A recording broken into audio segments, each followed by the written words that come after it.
với chú cái piel nó mình china cái rêu đó nó khóc này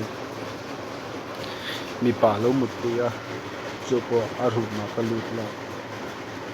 cái rêu đó nó tập rất là đi mi pa hi lâu phụ cái gì mình chỉ lâu rap sang nó tụt nó tê thì mà hian lâu rap sangเลยthì bắt chân tụt lại đôi ngay lâu với có Amah vangin cái một cái thật chả ra lúa tê sura à tê lovin khuma malin ko pha tiếng ở trường chú cái role của tu đi bắt tu đi mò mấy chi chú ring to ấy chú đi phun bạc cái mình lâu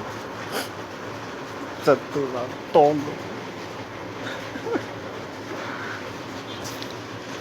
giảm si bốc xí lâu phiền nó cái này to ngay lúc mấy chi biên lúc xem cái này to lâu chú chú mấy to lâu bắt đầu tập ba mấy chiếc ôm nem zawk thì ai à có ôm nem đạn à是甜的zawk này miếng chế độ chuan cái rượu luôn nó tập với chuyện thì cái điều đó là chuyện đó bazar với chuột bể lâu khỏe mà cái mình tùy lâu là cái gì mà ta không đàn là vật bốc xí cái quý tu của hay tu tên ông về lâu vật thì cái tua đừng mất mẹ đi cái ông tôm bị bó xí tổ lâu niệm sám tiểu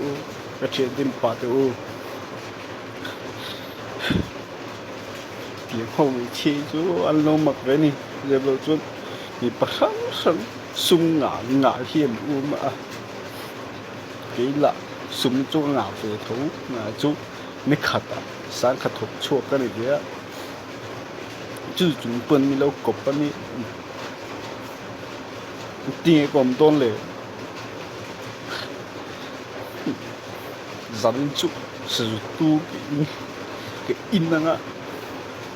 cái mũi đó mình cái tiếng ngei ta